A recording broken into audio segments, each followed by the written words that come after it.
¿Cómo están mis médico-blastos? ¿Qué tal esa quinta semana de cuarentena? Por lo menos aquí donde nosotros vivimos. Bien, como podemos ver al frente, vamos a ver en esta ocasión la primera parte de la fisiopatología del sistema respiratorio. Como es habitual ya en nuestras presentaciones, cada que empezamos un sistema nuevo, hacemos un recuerdo anatómico. Y en este caso vamos a ver la vía aérea. Empezamos. La vía aérea se compone desde los niveles superiores, empieza en la cavidad nasal, fosas nasales propiamente. El aire que inhalamos ingresa a la cavidad nasal y pasa a la nasofaringe. De la nasofaringe va a llegar a un cartílago conocido como laringe, y desde las fosas nasales, nasofaringe hasta la laringe, se denomina vía aérea alta. Esa es la vía aérea alta. Donde empieza la tráquea, que es un conducto cartilaginoso, empieza la vía aérea baja. Tenemos la tráquea. El punto de bifurcación se conoce como carina. De la carina van a nacer los dos bronquios principales, izquierdo y derecho. Tenemos los bronquios lobares, segmentarios, bronquiolos, hasta el último bronquiolo llamado bronquiolo terminal. Desde la tráquea, bronquios principales, segmentarios, lobares, hasta el bronquiolo terminal, se conoce en conjunto como vía aérea baja. Y luego vamos a llegar a la parte microscópica, denominada sacos alveolares. ¿Sí? Los pequeños sacos alveolares, que vamos a hacer una ampliación, estamos viendo acá. Y aquí vamos a hablar ya de la unidad respiratoria funcional de este sistema. En conjunto se denomina ácido respiratorio. El ácido respiratorio es la unidad funcional de la respiración. Se compone de los siguientes elementos. Del bronquiolo terminal que habíamos mencionado anteriormente, se va a desprender un bronquiolo sumamente pequeño llamado bronquiolo respiratorio. Y ese es el primer elemento. Bronquiolo respiratorio. Luego, el saco alveolar en conjunto se compone de los alveolos. Y me falta la parte vascular. La red microscópica que va a estar a este nivel se denomina los capilares respiratorios. Esos son los componentes del ácido respiratorio, que es la unidad funcional básica de la respiración. Solo a este nivel se va a dar el intercambio de gases. Las dos vías aéreas, la alta y la baja en conjunto, se conoce como espacio anatómico muerto. ¿Por qué? Porque solo trabajan o funcionan como conductos o vehículos para el aire que entra y sale.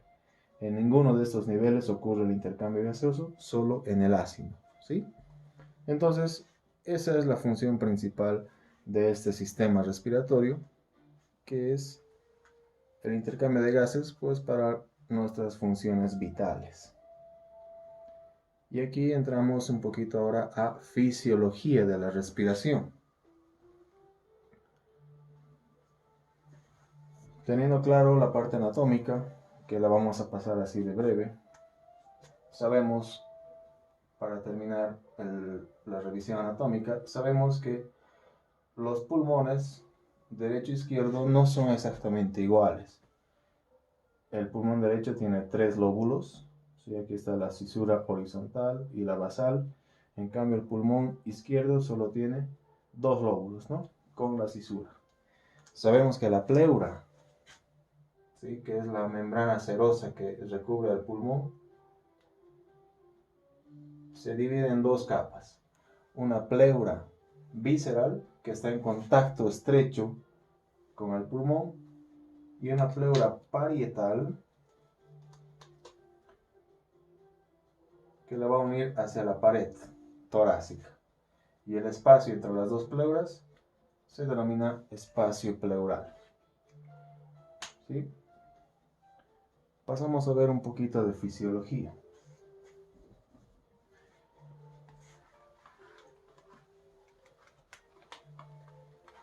Y para esto vamos a mencionar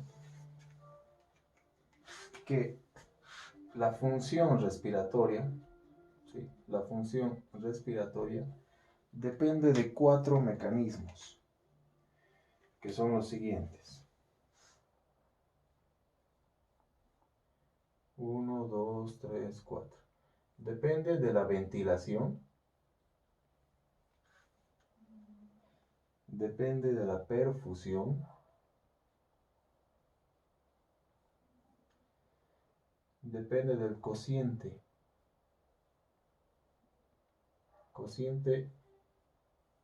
BQ o cociente ventilación-perfusión. Es la relación que existe entre estas dos. Y depende de la difusión alveolo capilar. Estos 4 parámetros van a determinar la calidad de la función respiratoria. Si uno de ellos falla, podríamos estar frente a una insuficiencia respiratoria. Por eso es importante que los 4 se mantengan funcionales. Y vamos a ver en qué consiste cada uno de ellos. Empezaremos por la ventilación. Entonces tenemos ya anotado los 4 mecanismos de los cuales depende la función respiratoria. Y vamos a borrar todo para describir al primero, que es la ventilación. La ventilación es la renovación del aire intercambiado en cada ciclo respiratorio, ¿sí? Tiene 2 fases. La fase inspiratoria y la fase expiratoria. La inspiración, como todos sabemos, es la fase con gasto de energía, ¿sí? Es un fenómeno activo donde nosotros expandimos los pulmones, el tórax, e introducimos oxígeno, llenamos los sacos alveolares de oxígeno para que estos puedan pasar a los capilares y distribuirse por todas nuestras células. ¿Sí? Entonces, inspiración, fase activa con gasto de energía, donde introducimos oxígeno. Y la expiración es la fase de relajación. Es un fenómeno pasivo, donde los alveolos y toda la vía respiratoria va a volver a su tono normal de reposo gracias a la elasticidad que éstas poseen. Además de las fases, vamos a hablar de los mecanismos de control. En la ventilación seguimos, ¿sí? Estas son las fases.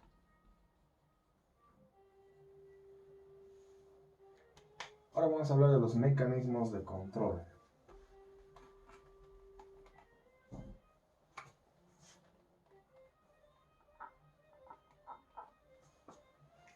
Y tenemos 2.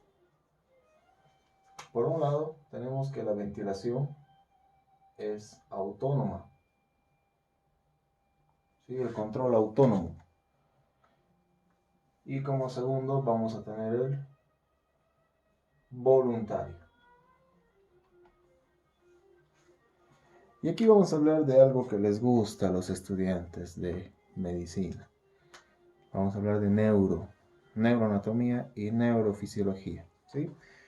Un breve recuerdo nada más. Tenemos que dirigirnos hasta el tronco encefálico. Sabemos que el tronco se compone de abajo hacia arriba del bulbo, puente y mesencéfalo. Y vamos a hablar solo de los dos primeros. Entonces, tengo el puente y el bulbo. Y luego está la médula. El centro de la respiración va a ocupar el bulbo raquídeo y el puente o protuberancia. Y en conjunto se va a componer de 4 núcleos. 2 núcleos superiores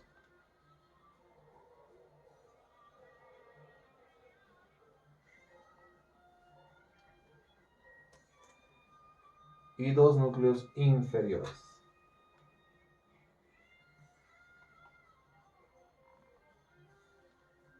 Vamos a hacer así. Luego vamos a explicar el porqué de los colores.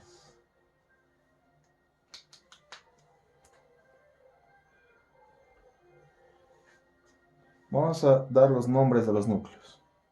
El núcleo que está con azul se llama núcleo neumotáxico. Sí, se los voy a anotar. Núcleo neumotáxico. Este primer rojo se llama núcleo apnéustico.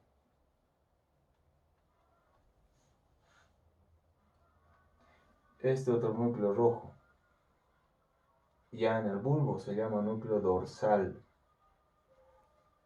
Y el que hemos hecho con verde es el núcleo ventral. Todos estos componen el centro de la respiración o centro respiratorio a nivel del tronco encefálico.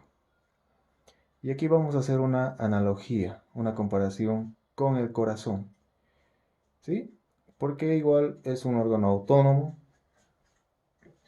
¿Recuerdan ustedes quién marca el inicio de la contracción cardíaca a nivel nervioso? ¿Qué se llama ese nódulo que inicia la contracción?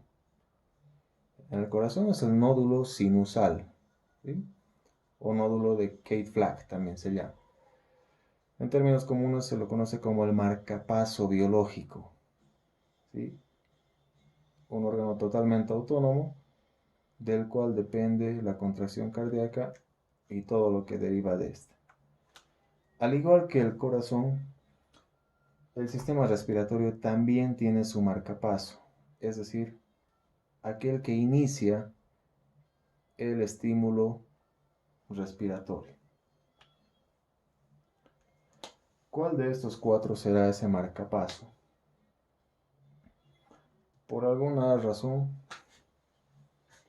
no sé si han notado, lo he hecho un poquito más grande el núcleo dorsal, que está a nivel del bulbo. Ese es el que va a iniciar la inspiración propiamente dicha, ¿sí? Entonces, la fase inspiratoria, donde se expande principalmente el diafragma, ocurre gracias al núcleo dorsal, que es el marcapaso respiratorio, y va a estar contribuido por fibras del núcleo apnéustico, ¿sí? Entonces ambos me van a determinar la fase inspiratoria, pero nosotros no podemos inspirar hasta el infinito, ¿verdad? Esa inspiración tiene un límite y a partir de ahí empieza la relajación, es decir, la fase expiratoria. ¿Quién corta entonces la fase inspiratoria? ¿Quién se encarga de decir hasta aquí nomás? Y nuevamente regresa. Es el núcleo neumotáxico. Ese es el que corta. Y me va a dar un ciclo respiratorio. Luego nuevamente se repite. El dorsal con el apnéustico inicia y corta el neumotáxico. Y así sucesivamente. De modo tal que se va a dar una frecuencia respiratoria determinada. En el adulto, en reposo, va de 12 a 20 normalmente, ¿sí? Respiraciones por minuto. Por lo tanto, el, el que marca, hemos dicho, es el dorsal, ¿sí? El que marca el inicio. El que le da un estímulo positivo es el apnéustico. Y el que corta, y es el antagonista, ¿sí? Es el neumotáxico, que le da un estímulo negativo.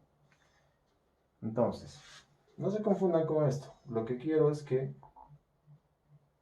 puedas llegar a la conclusión de cuál de estos es el que me va a aumentar la frecuencia respiratoria.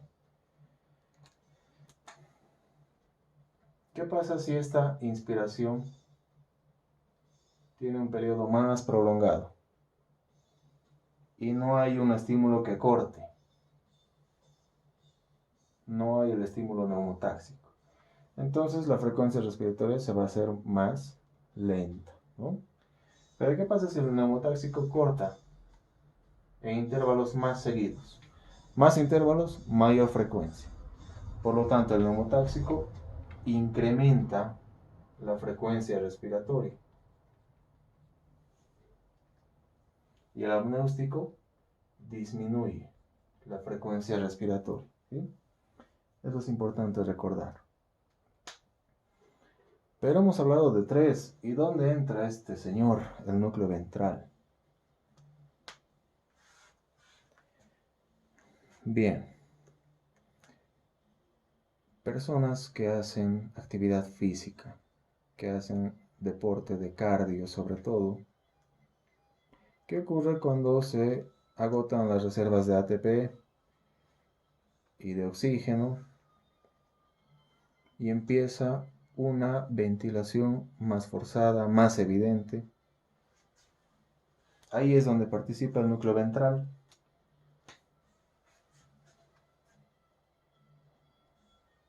Cuando el paciente o la persona ha sido sometida a esfuerzo físico, sobre todo de cardio, se activan los músculos accesorios de la respiración y este núcleo ventral es el que los va a activar. ¿Cuáles son esos músculos accesorios? Esternocleidomastoideo, escalenos, los tres. Inspirador es los intercostales externos, los serratos anteriores. Se estimulan esos músculos para que ayuden a una mejor expansión torácica y por tanto una mejor entrada de oxígeno, ¿sí? Eso hace el núcleo ventral. Y también estimula los accesorios de la expiración, todos estos mismos, junto con los intercostales internos.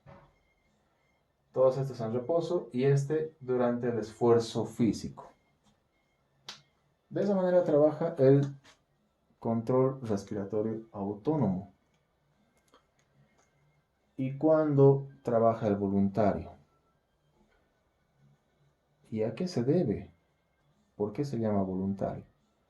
¿Sí? Porque a diferencia del latido cardíaco, nosotros podemos incrementar a voluntad la frecuencia respiratoria. Podemos también cesar la respiración por unos segundos, ¿sí? Una apnea voluntaria. Entonces, ese control voluntario, que es momentáneo solamente, viene con un estímulo desde la corteza cerebral. Entonces, cuando voluntariamente yo quiero controlar mi frecuencia respiratoria, la corteza cerebral consciente manda señales al núcleo dorsal para controlar esta frecuencia respiratoria, ¿sí? Pero ¿qué pasa Cuando existen cambios, sobre todo a nivel químico en la sangre. Aquí hablamos de los quimiorreceptores. Quimiorreceptores. Estos detectan cambios en los componentes de oxígeno y dióxido de carbono en la sangre. Y podemos clasificarlos en dos tipos.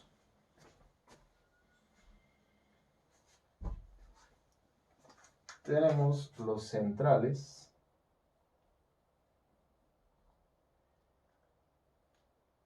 y tenemos los periféricos.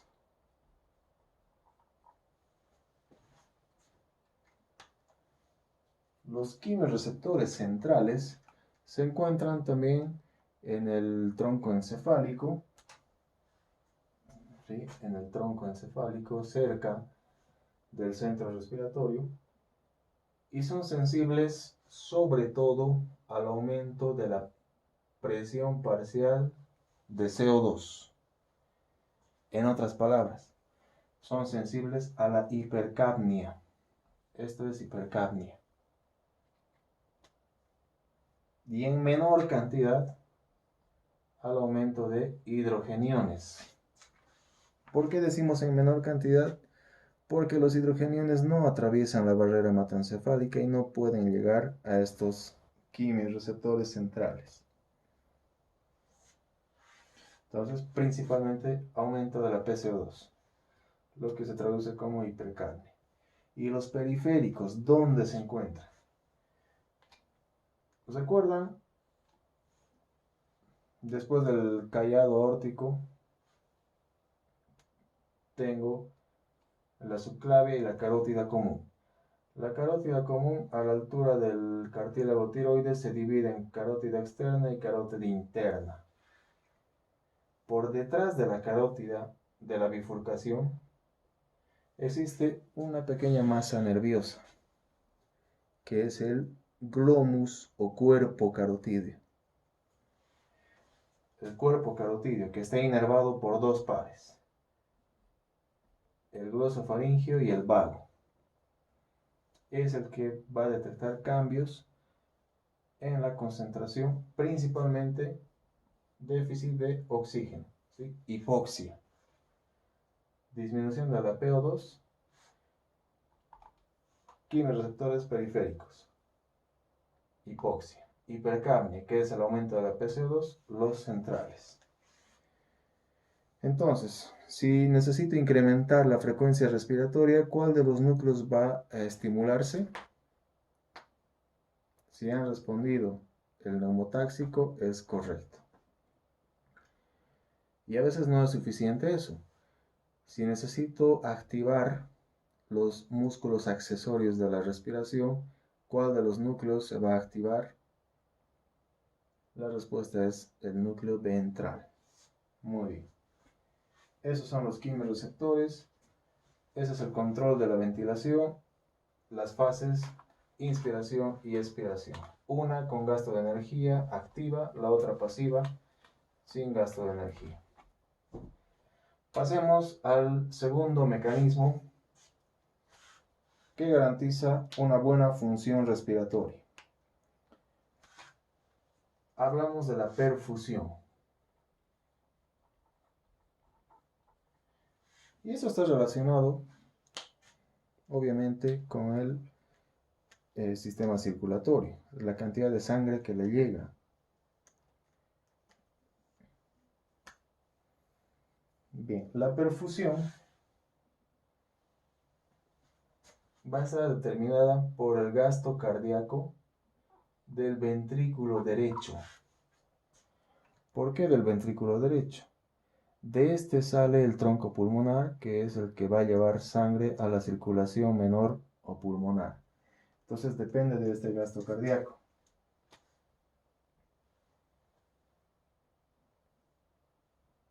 Y tiene dos características los vasos pulmonares, a diferencia de sus similares de la circulación mayor. Tienen un sistema de baja presión. ¿Sí? La presión es muy baja y además que tiene una mayor elasticidad, lo que facilita la perfusión sanguínea a nivel pulmonar.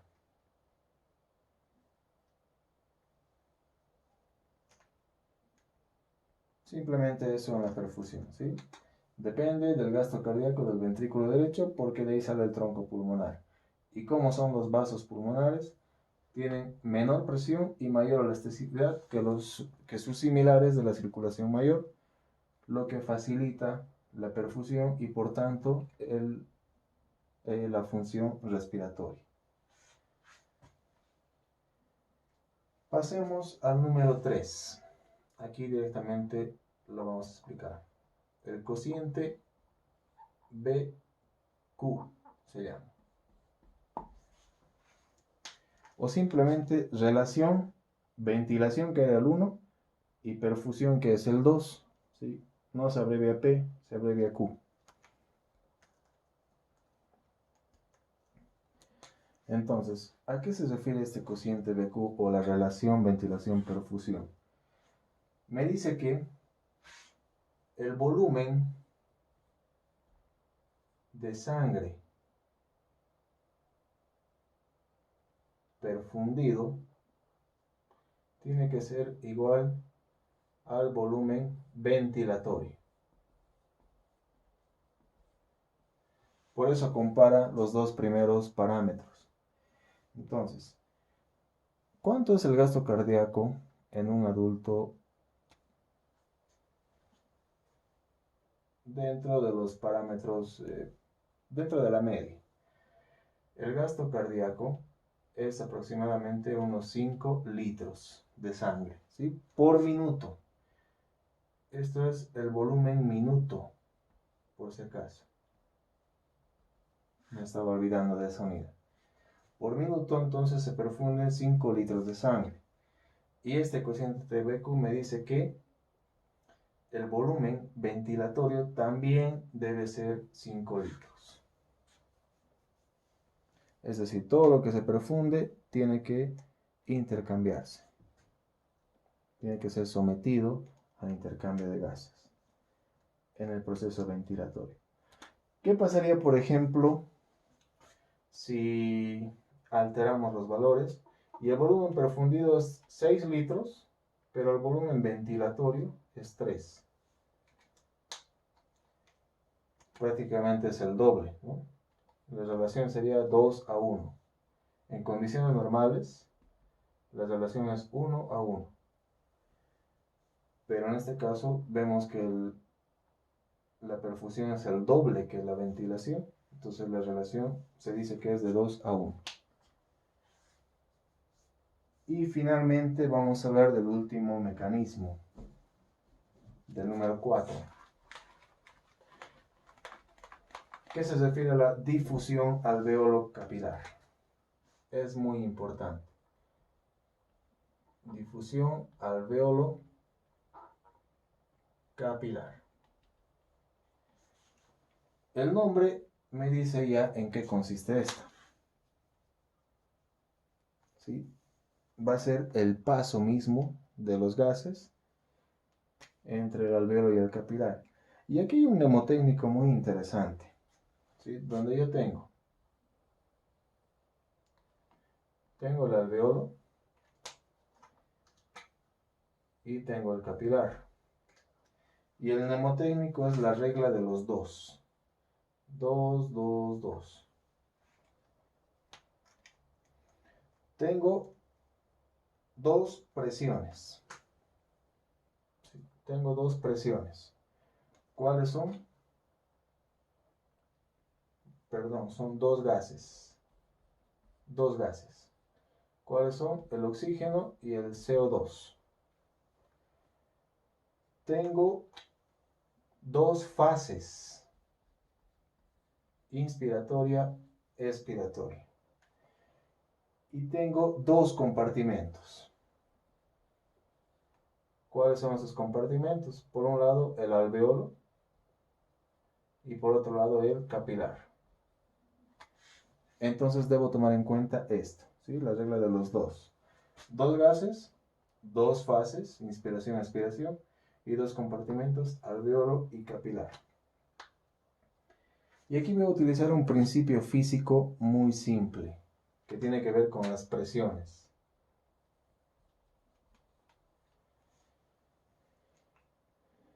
Hablando de presiones, siempre, el lugar donde exista mayor presión va a difundir, va a pasar al lugar de menor presión. ¿Qué ocurre en fase inspiratoria? En fase inspiratoria este alvéolo se llena de oxígeno, incrementa el oxígeno, ¿sí? Se está llenando de aire para que esta diferencia de presión con el capilar va a hacer que el oxígeno pase al capilar y por contrapartida el CO2 que se encontraba circulante, que ha recogido de las células la sangre rica en CO2, debe pasar al alvéolo para eliminarse en la fase expiratoria. Entonces de este modo se alterna. Lleno de aire, mayor presión en el alvéolo, entonces el oxígeno pasa. Y en la fase de relajación, donde el CO2 era más abundante en el capilar, debe pasar al alvéolo para que se pueda eliminar en la fase expiratoria. A eso se refiere la difusión alveolo capilar. Bien.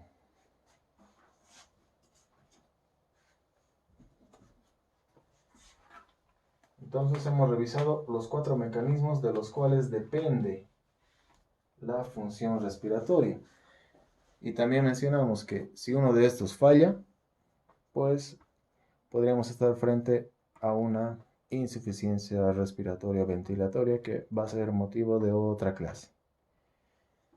Vamos a hablar un poquito del ciclo del oxígeno y el dióxido de carbono.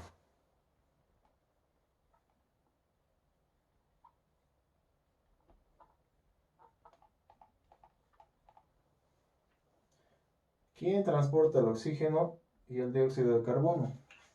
El eritrocito, ¿no? ¿Cuántas moléculas de oxígeno? Esto hemos visto cuando revisamos anemia. 4 moléculas de oxígeno. Está llevando este oxígeno a las células y una vez que llega al tejido, debe dejar este oxígeno. ¿Y qué recoge? Recoge CO2, ¿sí? Para que vaya a renovarse nuevamente al pulmón. Entonces vamos a explicar este fenómeno, cómo es que ocurre. En condiciones normales, el eritrocito contiene una enzima llamada anidrasa carbónica, ¿sí? Esta anidrasa carbónica